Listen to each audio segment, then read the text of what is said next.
Welcome to the Vantage HR Influencers Podcast. This podcast is sponsored by Vantage Circle, the simple and AI-powered rewards and recognition platform for employee engagement.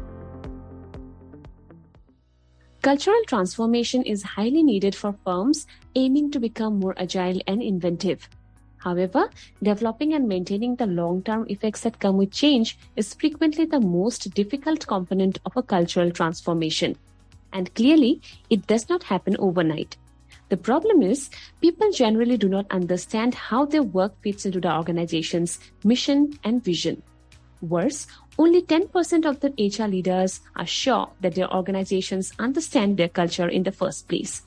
That is why there is a new interest in redefining or say revising workplace culture in order to develop a meaningful link for your people to the work they do and the organization for which they do it.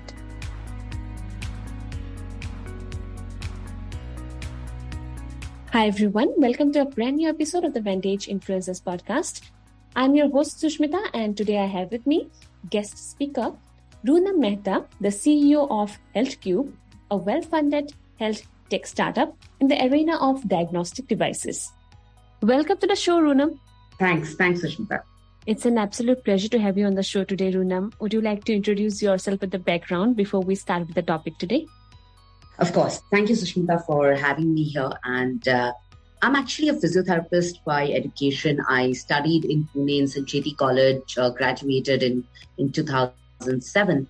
And I started a small clinical practice in Bombay, but very quickly moved on to my first, startup without even realizing it was a startup. I was basically a solopreneur. And I was doing ergonomic workshops for corporate companies for a few years in Mumbai. It kind of mushroomed out of control, became much bigger than I had planned for it to be. And it was a thriving practice, but I had to move to Bangalore for marriage, basically. And in Bangalore, I was taking some time to figure out what I would like to do, differently when I stumbled upon Portea. Portea today is India's largest home healthcare company, but at that time, it was a fledgling startup. They were out to disrupt the home healthcare industry, organize the segment, and hired me to look after their physiotherapy, to grow their physiotherapy business. I was with Portea for 7 years. I've worked in 5 different roles across almost all medical service verticals, including their B2B strategy, their diabetes program, their elder care program. And right at the end of my tenure with them, I was looking after the home isolation program for COVID patients. HealthCube kind of happened to me. They offered me a role to head growth when I joined the organization. And about 9 months into that role, the board unanimously voted me in to take over as CEO and lead the organization. So that's where I am today. It's been about 10 years since I moved to Bangalore, and the city has been extremely kind to me. Yeah. So would you like to tell us more about your role as a CEO at HealthCube? Like you have come across the pandemic as well, right? Absolutely. Yeah. Absolutely. Yeah. But I think I should start by talking to you about HealthCube and what it is that we do. Yeah, sure. So we are basically a medical device company. We have designed a multi-parametric point-of-care diagnostic device. What that means, I'm sure you are aware of home BP monitors or glucometers. Yes, right? A lot of us have them. Yes. Right? Yeah. Or thermometers. These are all point-of-care devices in the sense they will test a specific parameter and give you the reading wherever you are. You don't have to be, in a specific setting in order to avail this service. Right. Our device does 30 tests, and it is literally the size of a set-up box. It's about 1.5 kgs in weight. So it's very portable. It does not require electricity because it works on a power bank, and it doesn't even require active internet because we've designed it for remote and rural use. We're basically solving the problem of accessibility. In our country, we have millions of people, 2/3 of our population still is not in our metro cities or in our tier 1 cities. It's across the country. And they have difficulty in accessing even the basic diagnostic systems, because of a variety of reasons. It could be geographic, it could be financial, it could just be a matter of distance, so on and so forth. Our device actually enables a technician. It does not require a medical doctor to use the device. So it enables a technician to meet a patient and report up to 30 parameters in less than 30 minutes, in less than 20 minutes, actually. That's the device we have. When I joined the organization 1.5 years ago, we were just coming off the first wave of COVID. And, very soon after I joined the organization, the second wave of COVID hit. So, things were obviously slow at that point.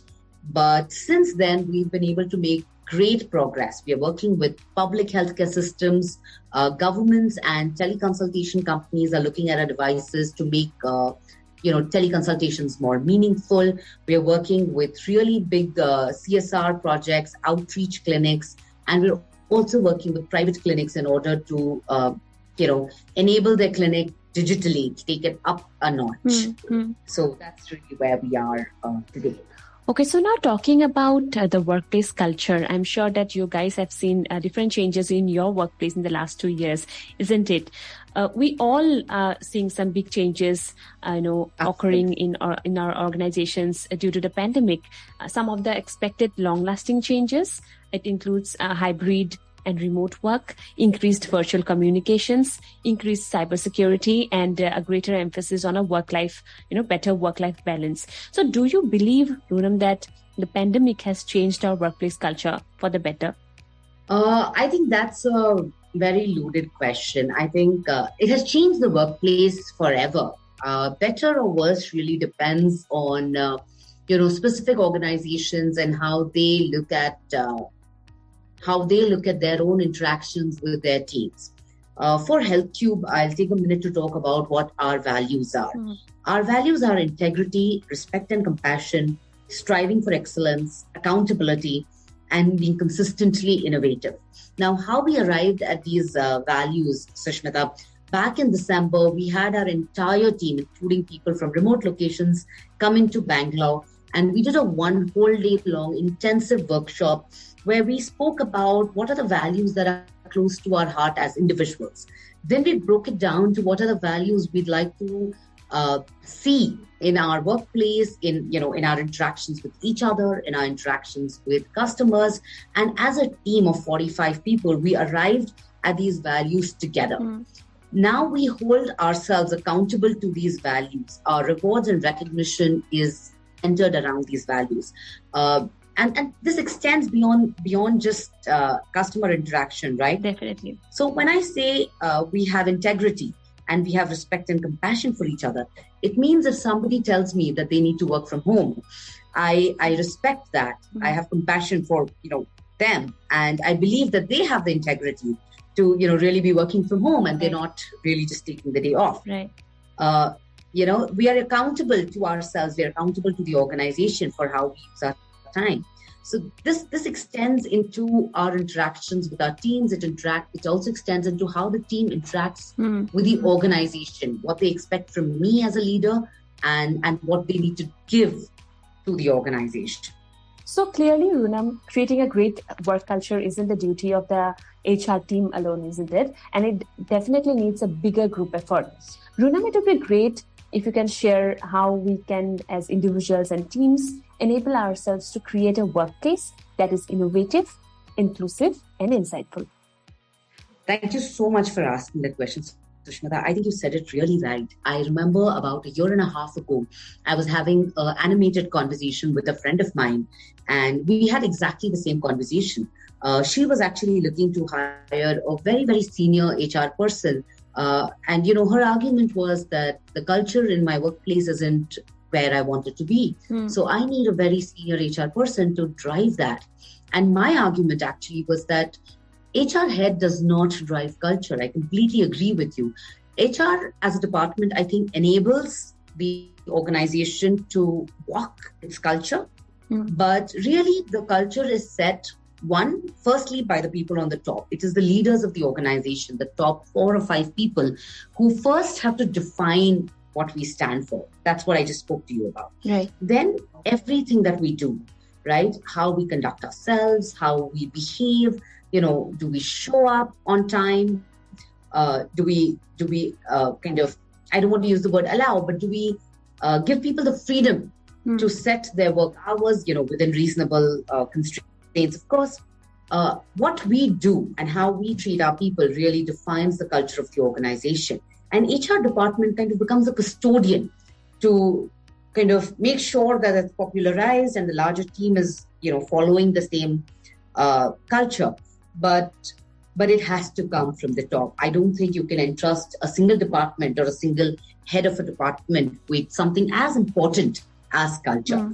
In fact, Sushma, I'll go far enough to say that if someone is a cultural misfit, and a cultural misfit of really epic proportions, then it's really hard for that person to perform within an organization. And even if they're able to perform, strictly in the number sense, it will lead to conflict because their way of operating will not fit with the value system of an organization. And I'll give you an example, actually. A while ago, I had come across another situation where someone I mentor spoke about a colleague who was essentially bullying some of the younger teammates. And that wasn't the culture of the organization. And very quickly, though this person was in a very senior position, very quickly that behavior stood out. It got called out, it got pointed out. And the only option this person now had was to either improve and change to the line where culture was concerned, which was one of respect, or basically go somewhere else. Because it's if you have a strong culture, whatever it may be, it's hard for a cultural misfit to succeed for very long. And that's where, cultural fit hiring comes into, right? It's a very important factor. Absolutely. Yeah. Also, Runam, nowadays, a lot of our employees have been working as remote workers. Some are like full-time remote workers as well. So under that circumstance, how important is, maintaining and, improving your, workplace culture? I mean, is it necessary to inject culture into the people who are, remote workers? I think it is more than necessary, in fact, to make sure that the remote people understand the culture. See, the people who turn up to office with some regularity, I wouldn't say every day because, very few people really come into office every single day nowadays. But people who show up regularly, see you regularly, culture kind of, it's like children watching parents' behavior. It gets imbibed. You don't have to really, theoretically drill it down that team because they see you, they see what you do, they see what you stand for, and it kind of spreads. But for the people who are sitting far away, it's harder for them to imbibe the culture because they're not looking at you every single day. And I don't know if there is an easy answer to this because, no matter what you say over X number of workshops and Zoom calls, etc., it's still just theory. I think it's important for leaders to kind of organize a certain cadence of meetings, to be very prompt with feedback, to talk to remote workers about how they would act in a certain scenario. For instance, let's say one of my team leaders who sits far away is facing trouble with someone in her group or in her team. I would actually talk to her about how I would handle the situation in that in her shoes. That scenario, right? In that scenario, and that kind of gives them a guideline on what is acceptable behavior versus what is unacceptable behavior. And sometimes it also requires action. If there has been unethical behavior or breach of trust, how quickly, how decisively you act on it, whether it's calling it out or if it's a fireable offense, depending on what the offense is, how quickly you act on correcting unethical behavior speaks a lot about the culture of the organization. Are you tolerant of it? Are you decisive? Do you turn a blind eye? Are you overtly harsh? Do you still help somebody maintain their dignity even if the offense was big and they have to kind of leave the organization? Those aspects help remote workers to understand your stance on the company's culture. It's also very important to take the time to build trust. And sometimes that requires, informal meetings. Sometimes that requires showing your own vulnerability. Share. And this is something I do as a practice. If I have to leave early, for example, because my daughter needs me, or if I have to take work off because I'm home with a sick child, I make sure my team is aware of it. I don't hide behind personal issue. I don't say that.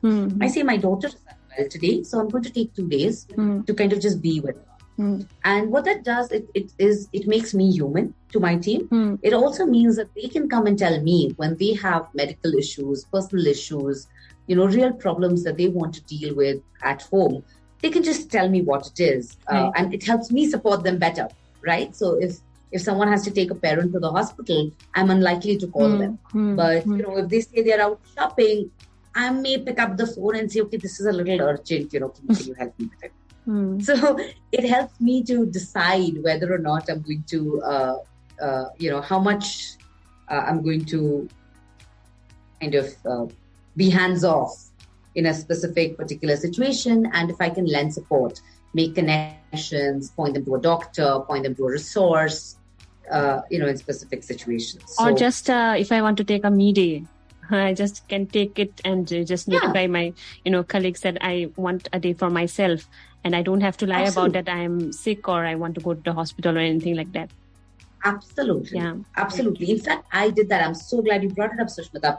I remember, I think a few months ago, we've just been working really hard round the clock, and, I was very, very overwhelmed. And I report to the board. So I wrote to them and I said, I'm going to take 3 days to recharge. And there's no reason. There's nothing I was doing. I just wanted to take 3 days where I'm not working because I just needed to slow down, recharge, think, and then come back. And I specifically make sure that I'm very transparent about everything that's happening in my life with my team. Right. Thank you, Runam, for explaining this so nicely. Moving forward, Runam, would like to know, how do you see the workplaces change in the next 10 years? Who knows what's going to happen in 10 years, Sushmita? So it's a tough one, actually. Yeah. I can talk about what I hope and what I think will happen. I think the number one change that I would hope to see, and I think we're taking small steps towards it, is to see a lot more inclusivity in all of our workplaces. And with inclusivity and diversity, I mean, of course, more women in the workplace, more ability to talk about, what our families need, more cultural diversity where we have different festivals, different cultures being celebrated and openly spoken about, more diversity in terms of even inviting LGBTQ people into our workplaces and allowing them to be themselves, that hopefully we reach a point where no one really needs to have a wall between who they are and at home and who they are in the workplace. So that is something I really hope to see 10 years down the line. And that's number one. Number two, of course, is to see women not only in entry positions, but also in leadership positions. Again, I think small steps are being taken. I recently saw a post somewhere which said about 30% of the women in one of the IIMs was female, which is great. And I'd love to see these women rise up and break the corporate ceilings, glass ceilings, so to speak. Right. The third thing, of course, I think remote work, I think hybrid work is the way to go. And each industry has to find its own balance. See, I'm a little old school. I like showing up to work. I still do work from home occasionally, but that's only when I have, a lot of me work to do and not really team work to do. But when I have anything, if I have a single meeting which includes somebody in the team or that can be done in person, I show up because I think there's no substitute for face-to-face communication. Yeah. Yes. But that's just me. Different industries, different people, different leaders will all find their own cadence. And I think hybrid working will become more normalized and more structured than it was, when COVID kind of enforced it enforced it on us. The other thing I hope to see, Sushmita, is to see this side gig or side hustle or, side businesses, people turning their talents or their passions into a secondary stream of income, or even just taking their a little bit more seriously. I'm hoping that becomes normalized. See, today, at least in India, a lot of our contracts preclude us from doing absolutely anything else. And I think that is very incorrect. I mean, each of us are so much more than, what we do in those, 9 to 6 work hours. And I think if we work on our passion, we work on our talent, whether or not we monetize it, that is secondary. But if we are given the freedom to do more than just our jobs, it reflects very well on our jobs. For instance, I'm very passionate about mentoring young women. And I know for a fact that every time I meet somebody and I mentor or I learn about their business and I give them inputs, it actually helps bring more clarity to myself and to my business. So I'm hoping that that's another change that will get normalized over the next decade. Yeah. So here, Runam, I don't want to miss the chance to mention about Vantage Circle, that here we are always encouraged and given the opportunity to train ourselves in whatever skills and techniques we want to learn, and not limiting ourselves to our own job roles. And I think it's a great thing to receive as an employee. Yeah, absolutely. Yeah. So any resource, Runam, that you want to suggest to our listeners to learn more about workplace culture and its future? So I have a couple of books on my list that I plan to read in the coming months. One of them is The Best Place to Work by Ron Friedman. And then there is one called The Culture Question, which I found very intriguing when I looked at it online, and I've just placed the order for it. But my favorite that I read years ago was Quiet by Susan Cain. It was actually gifted to me by a friend of mine who's an introvert, and I'm an extrovert, and she's my best friend. So we'd had lots of discussions, between the two of us about how our personalities are different and how that means we respond to different situations in the workplace in a very, very disparate manner. And when this book came out, it resonated with her. So she shared it with me. And I found it very thought-provoking because basically Susan talks about how, this whole American work culture became about hustle and being loud. And, it's also what led to men being disproportionately promoted over women because they're more comfortable being extremely, drawing attention to themselves, being in a crowd, the old boys club going out for beers, that kind of stuff. And feels like introverted people, quieter people have to struggle a little bit more to be heard, to be seen, or to be taken seriously. And Susan talks about, and Susan uses research and scientific evidence to talk about what the advantages or, what are the skills that introverts bring to the table?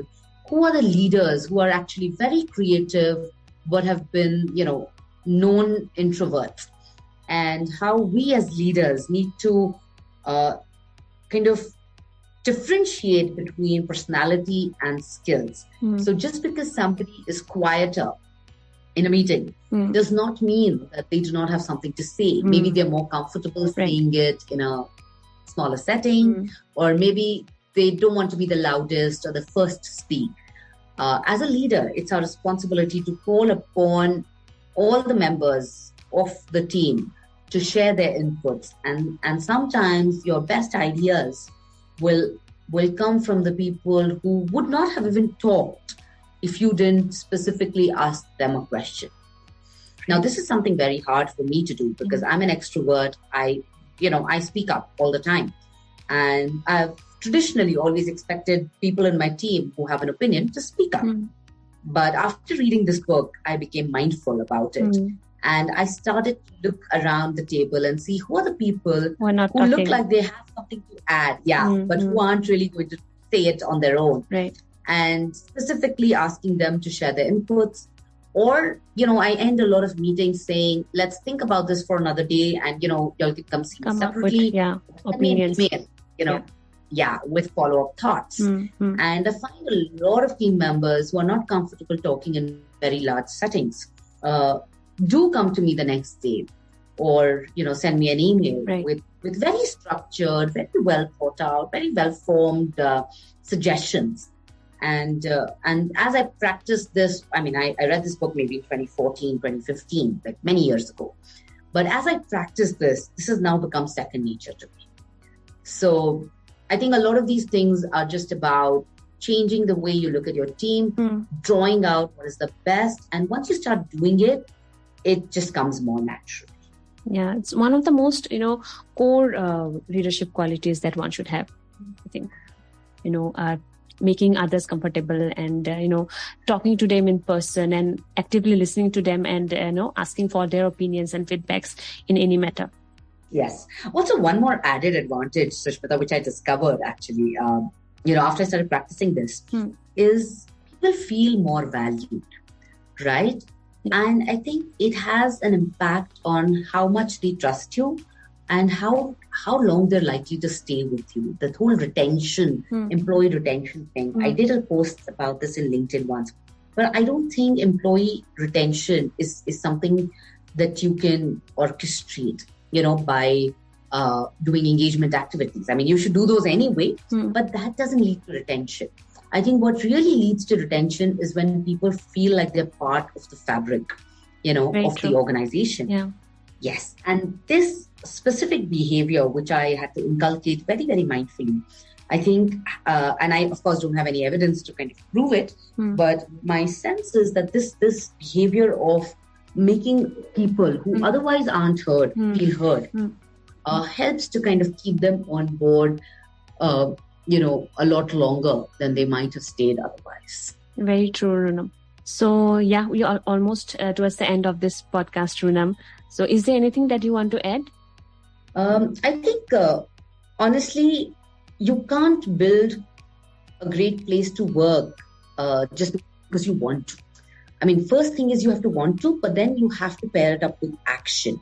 You definitely need to walk the talk every single day. It gets built brick by brick. It doesn't get built, it doesn't get done just by wishing it.